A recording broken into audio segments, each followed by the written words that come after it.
Security forces की डेरा इस्माइल खान में कार्रवाई, 22 ख्वारिज दहशतगर्द मारे गए। ISPR के मुताबिक ऑपरेशन के दौरान फोर्सेस ने ख्वारिज के ठिकानों को मौसर अंदाज में निशाना बनाया। शदीद फायरिंग के तबादले में 22 ख्वारिज हलाक हो गए। मौके से बड़ी तादाद में असलहा और गोला बारूद बरामद। इलाके में क्लियरेंस ऑपरेशन। वज़ीर आज़म शहबाज शरीफ और सदर मुमलिकत आसिफ अली जरदारी का कामयाब ऑपरेशन पर सिक्योरिटी फोर्सेस को खिराज तहसीन कहा। अज़्म इस्तेकाम के विजन के तहत सिक्योरिटी फोर्सेस दहशतगर्दी के खिलाफ बड़ी कामयाबियां हासिल कर रही हैं।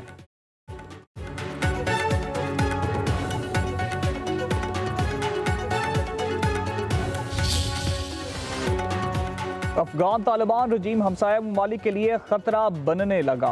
पाकिस्तान के बाद ताजिकिस्तान भी निशाने पर। चीनी कंपनी पर अफगानिस्तान से ड्रोन हमला और फायरिंग, 3 चीनी वर्कर हलाक। वाकया ताजिक सरहदी जिला शमसुद्दीन शाहीन में पेश आया। चीनी वजारत खारजा की चीनी मजदूरों पर अफगान ड्रोन हमले की मजम्मत।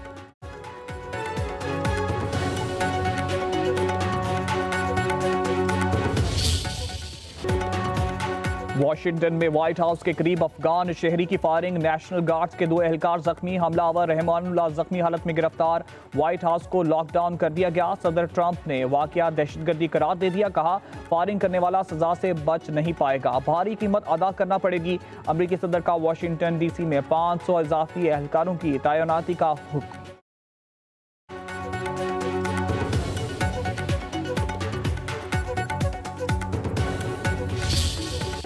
भारतीय बयानिया मुस्तरद। भारतीय वज़ीर दिफा राजनाथ के बयानात शिकस्त खुर्दा जहनियत और बुखलाहट का सबूत करार दे दिया गया।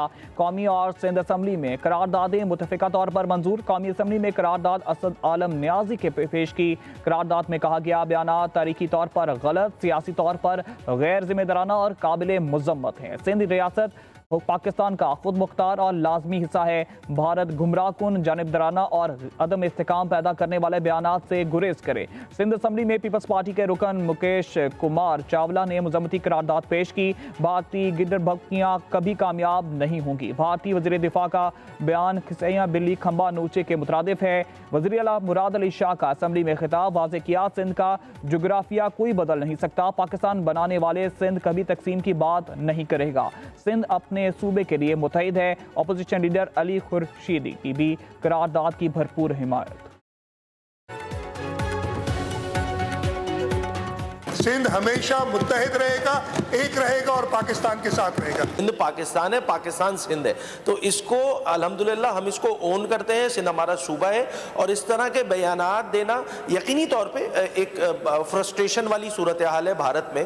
भाई आप वहाँ पे दिल्ली में बैठ के, बॉम्बे में बैठ के भड़कियाँ नहीं मारो। यहाँ पे कोई मराठा बोलने वाला नहीं है, वहाँ पे हमारे बोलने वाले बैठे। कल हम क्लेम कर सकते हैं कि राजस्थान, गुजरात और हरियाणा हमारा पार्ट है, historically should be given to us. भारतीय वज़ीर दिफा के इश्तियाल अंगेज़ बयान पर सिंध भर में हिंदू बरादरी और मुख्तलिफ तंजीमों का शदीद एहतजाज। घोटकी, सांगड़ और ठट्ठा में रैलियां निकाली गईं। शुरका की भारत के खिलाफ नारेबाजी।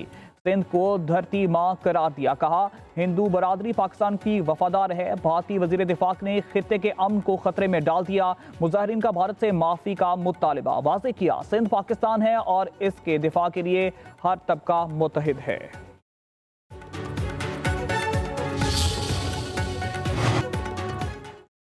भारत का जंग के मैदान के बाद आलमी मैदान से भी फरार। ऑक्सफोर्ड यूनियन के मुबासे के भारतीय वफ्द एन वक्त पर गायब। पाकिस्तान को बिला मुकाबला फतह हासिल हो गई। पाकिस्तानी हाई कमीशन लंदन के मुताबिक भारतीय वफ्द हाजिरी की हिम्मत ना कर सका और राय फरार इख्तियार की। भारतीय वफ्द की दस्तबरदारी ने भारतीय बयानी की कमजोरी बेनकाब कर दी। TV शोज में हुई शोर मचाने वाले भारतीय रहनुमा आलमी मुबासे में दलील और जवाब देने से घबराते हैं। आलामिया के मुताबिक गैर जानिबदाराना फोरम पर भारतीय मुकर्रीन ने मुमकिन शर्मिंदगी से बचने के लिए मुबासा खुद सुबताज कर दिया। Pakistan is ready to enhance our economic cooperation with brotherly country Bahrain in the field of agriculture, IT, AI, fintech, and all other areas where our two countries can really work together and create synergy through our efforts and our knowledge and our experience and our commitment to support each other. वज़ीर आज़म शहबाज शरीफ की Bahraini सरमायाकारों को पाकिस्तान में सरमायाकारी की पेशकश, हर मुमकिन सहूलियात फराहम करने की ऐलान। कहा, पाकिस्तान बहरीन के साथ इक़्तिसादी ताउन को फ़रोग देने के लिए तैयार है। पाकिस्तान बहरीन की तरक्की के सफ़र से सीखना चाहता है और भरपूर ताउन का ख्वाह है। दोनों ममालिक मिलकर अजीम कामयाबियाँ हासिल कर सकते हैं। पाकिस्तान मुआशी इस्लाहात और निजी शोबे की क़यादत में तरक्की के नए दौर में दाखिल हो रहा है। नौजवानों को IT, AI, फ़नी तरबियत और जदीद महारतों से आरास्ता कर रहे हैं। वज़ीर आज़म का कारोबारी अफराद की तकरीब से खिताब, बोले, पाकिस्तान और खलीज ताउन कौंसिल में जल्द आज़ादी तजारती मुआहदे पर दस्तखत होंगे। मुआहदा तजारती ताल्लुकात को नई बुलंदी देगा। बहरीन से पाकिस्तानियों ने गुज़िश्ता माली साल में $484 मिलियन की तरसीलात ज़र भेजी। वज़ारत आला या वज़ारत उज़्मा या कोई भी हुकूमती ओहदा जो है वो बहुत बड़ा बोझ है। लोग उसको एक तफरीह का ज़रिया समझते हैं और एक पावर ग्रैब करने का ज़रिया समझते हैं। अगर इसको देखा जाए, महसूस किया जाए, तो इससे बड़ी जिम्मेदारी, क्रशिंग रिस्पॉन्सिबिलिटी कोई नहीं है। कभी कभी मैं सोचती हूँ कि जो लोग जो वज़राए आला या जो हुकूमती ओहदेदारान अपनी तवज्जो फजूल किस्म की कामों में रखते हैं, जलसा करो, घेराव करो, जलाओ करो, मार दो, खींच लो, गाली गलोच, दंगा फसाद, उनको कहाँ से टाइम मिलता है और उनके अंदर इतना हौसला कहाँ से आता है कि वो अपने टाइम को, जो आवाम की खिदमत के लिए मामूर है, इतनी लोग हैं जो उनकी तवज्जो के मुंतज़िर हैं, कि वो अपना टाइम फजूलियात में बर्बाद करें, गाली गलोच और फितना फसाद में बर्बाद करें। वज़ीर आला पंजाब मरीम नवाज ने खुसूसी तलबा के लिए खाने की फरहमी के प्रोग्राम का इफ्तिताह कर दिया। मरीम नवाज ने कहा, वज़ारत आला से बड़ी जिम्मेदारी कोई नहीं और लोग इस ओहदे को तफरीह का ओहदा समझते हैं। बड़ा ओहदा खिदमत के बगैर एक बोझ है। जलसा करो, गालम गलोच और जलाओ गिराव करो, उनमें ये हौसला कहाँ से आता है कि वो अपना वक्त बर्बाद कर रही हैं? क्या अल्लाह को जवाब नहीं देना? मरीम नवाज ने कहा, रियासत को अपने शहरियों की हर ज़रूरत की फिक्र है। सड़कें, सफाई, इलाज, तालीम, सेहत, उन तमाम चीज़ों की फिक्र है।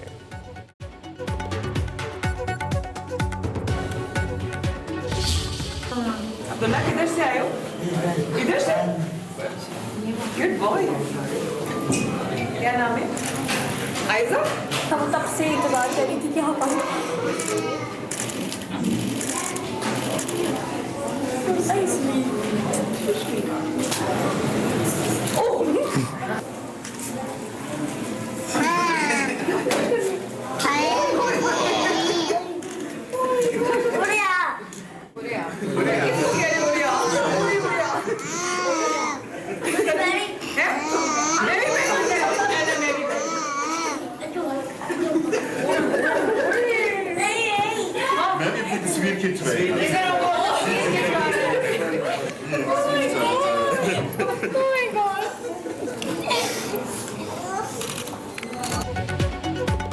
वज़ीर आला मरीम नवाज की centre of excellence for special education आमद। लंच टाइम बेल बजाकर CM स्कूल मील प्रोग्राम का आगाज किया। वज़ीर आला बच्चों में घुल मिल गई। नन्हे हीरो हंस ने वज़ीर आला मरीम नवाज और सानिया आशिक के साथ तस्वीर बनवाई। एक स्पेशल बच्ची ने वज़ीर आला मरीम नवाज को फ्रेम करदा तस्वीर का तोहफा पेश किया।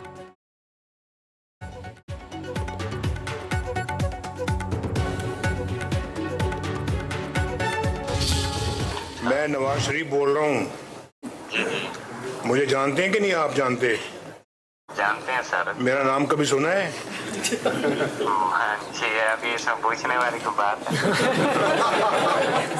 आपने प्लॉट के लिए अप्लाई किया तो आपको मुबारक हो, आपका नाम निकल आया कोरे में। आपकी अपने वाइफ के नाम से अप्लाई किया था या आपने किया था? हमने मेरी वाइफ को भी ID कार्ड दोनों दे के भेजे थे जहाँ अप्लाई करते थे ना हमारे रजिस्ट्रेशन में। जी सर, ठीक हो। और कोई पैसे नहीं तो बहुत मुबारक हो, पैसे भी आपको नहीं देने पड़ेंगे। पंजाब में बेघर अफराद के लिए अपनी ज़मीन अपना घर प्रोग्राम की कुरानंदाजी। सदर नून लीग नवाज शरीफ ने कुरानंदाजी का इफ्तिताह किया। कुरानंदाजी में प्लॉट निकलने पर नवाज शरीफ ने खुशकिस्मत अफराद से टेलीफोन पर बातचीत। कुरानंदाजी में नाम निकलने पर मुबारकबाद दी।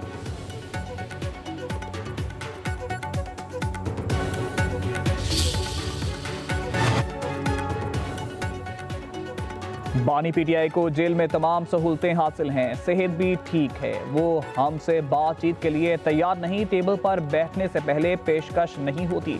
वज़ीर आज़म के मुशीर राना सनाउल्लाह का कहना है कि वज़ीर आज़म ने अपोजिशन को बातचीत और मिसाक इस्तेकाम पाकिस्तान की दावत दी।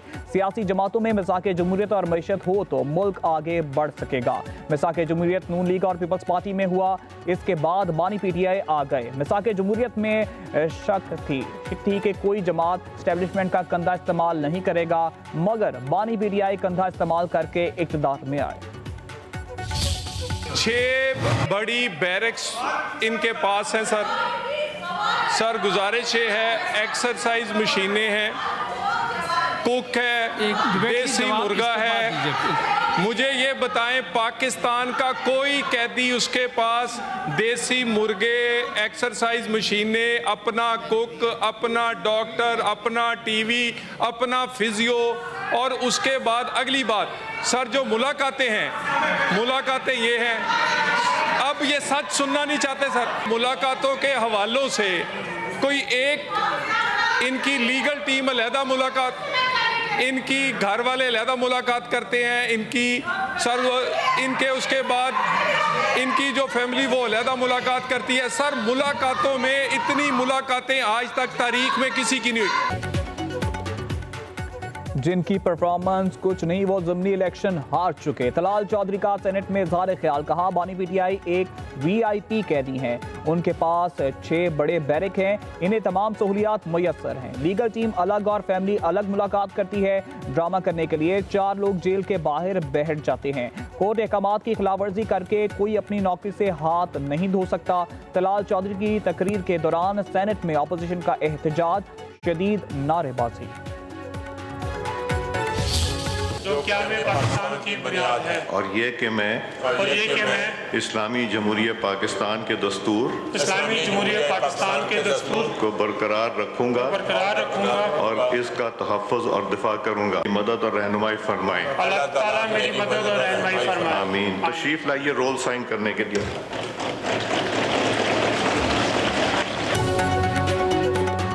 कौमी असम्बली के 9 मुंतखब अरकान ने हलफ उठा लिया। स्पीकर अयाज सादिक ने नए अरकान से हलफ लिया। मियां नुमान, महमूद लगारी, राजा दानियाल, तुफैल जट और बाबर नवाज ने हल्फ उठा लिया। हाफिज नुमान का कौमी असम्बली में खिताब, कहा तासुर दिया जाता है कि तलीम याफ्ता तबका नून लीग से दूर चला गया। अवाम ने ज़िमनी इलेक्शन में अपनी अक्ल और इल्म को इस्तेमाल किया। कारोबारी तबके और आम हुकूमत से खुश हैं। अवाम ने जलाओ गिराव करने वालों को मुस्तरद कर दिया। साफ छुपते भी नहीं, सामने आते भी नहीं, तो इनको अपने तर्ज अमल पर थोड़ी सी नजरसानी करनी चाहिए, थोड़ा अपने गिरेबान में भी झांकना चाहिए। ये अगर धांधली का शोर करते हैं तो मैं इनसे पूछता हूं कि तुम्हारे लीगल कागज किधर हैं? ट्राइब्यूनल के लिए तुमने क्या केस तैयार किया है? हम जितने इधर बैठे हैं हमारे ऊपर भी ये इल्जामात लगाते थे। मेरे अपने केस में मेरे खिलाफ जो पीटीआई का उम्मीदवार था वो 25 दफा कोर्ट से भाग चुका, एडजर्नमेंट्स ले चुका, मीडिया पे बैठ के फॉर्म 47 करते हैं और अदालतों में जाते ये दौड़ लगा देते हैं। जनाब स्पीकर, ये है इनका दोहरा मयार, ये है इनके डबल स्टैंडर्ड्स कि मीडिया पे शोर मचाओ, फॉर्म 47, और जब अदालत कहे कि दस्तावेजी सबूत लेके आओ तो ये एडजर्नमेंट तारीख पे तारीख लेते हैं।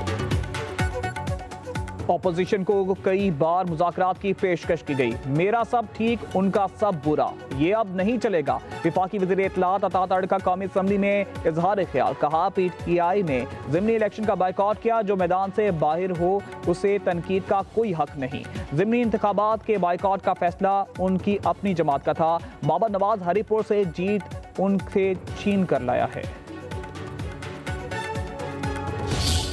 जी आफरीदी साहब का जी स्पीकर साहब, कोरम पूरा नहीं है, प्लीज काउंट बी मेड।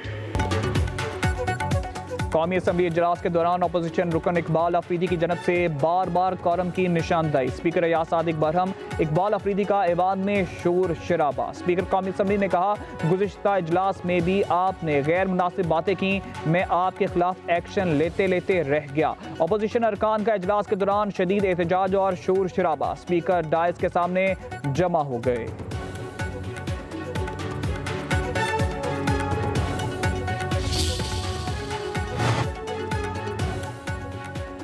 हमें रियासत का दुश्मन समझा जाता है। हम तो चाहते हैं जमहूरियत चले, मगर ये ख्वाहिश हिस्ब इक़्तिदार की नहीं लगती। पार्लियामेंट हाउस के बाहर अपोजिशन रहनुमाओं की मीडिया से गुफ्तगू।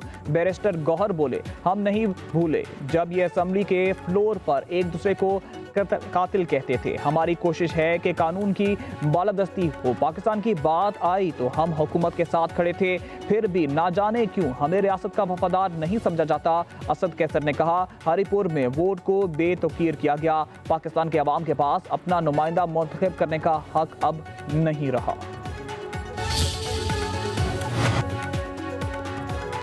वफाकी हुकूमत ने 5300 अरब रुपए करप्शन की। कौम का पैसा लूट कर बैरून मुल्क जायदादों में लगाया जा रहा है।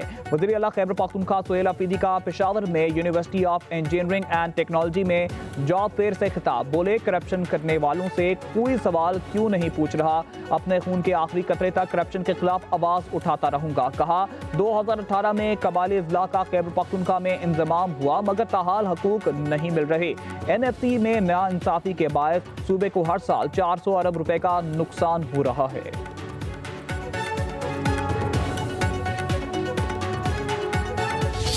नवाज शरीफ साहब, पहली बात तो वो इसका जवाब दें कि उनको कौन कौमी असम्बली में लाया है। वो फॉर्म 47 की हुकूमत है, 17 सीटें भी नहीं जीते थे। और मियाँ साहब को ये चाहिए कि हकायक पर मबनी गुफ्तगू करें, एक तरफा बात ना करें। जो एक्ट पास किया है बल्दियाती, ये बल्दियाती एक्ट नहीं है बल्कि एक काला कानून है, और इस काला कानून की मुजाहिमत की जाएगी। उसके खिलाफ अदालत में जाएंगे, सड़कों पे जाएंगे। मजमूई तौर पर जो करप्शन का धंधा चल रहा है, खुद IMF ने जो कुछ अपनी रिपोर्ट में पेश कर दिया है कि ये जो माशी मॉडल है ये चलने के काबिल नहीं है, मुल्क नहीं चला सकता। नवाज शरीफ बताएं वो जाली वोटों से जीते, इन्हें कौन असम्बली में लाया। नून लीग की फॉर्म 47 की हुकूमत है। अमीर जमात इस्लामी हाफिज नईमुर रहमान का कहना है, नवाज शरीफ ने एस्टेब्लिशमेंट से मिलकर जमहूरियत पर हमला क्यों किया। वो बताएं वोट को कितनी इज्जत मिली। इंतखाबात के नाम पर RTS तो कभी फॉर्म 47 के नाम पर हुकूमत लाई जाती है। 27वीं तरमीम आइन के बुनियादी ढांचे पर हमला है। तरमीम के खिलाफ सड़कों और अदालतों में जाएंगे। अवामी मसाइल पर हुकूमत को मजीद इस्तेहसाल नहीं करने देंगे। बदल दो निज़ाम तहरीक को आगे बढ़ाएंगे। पीपल्स पार्टी कराची में करप्शन कर रही है, उसके खिलाफ आवाज उठाएंगे।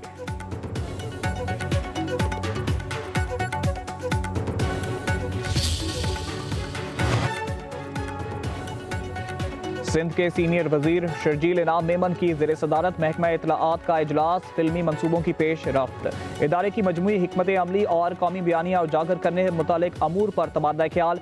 शर्जील इनाम मेमन ने कहा, मीडिया के जरिए मुआशरे में मुस्बत पैगाम फैलाना वक्त की ज़रूरत है। फिल्म और मीडिया के जरिए सूबे की सकाफत, तारीख, समाजी मसाइल और अवामी खिदमात के शोबों को नुमाया तौर पर पेश किया जा सकता है।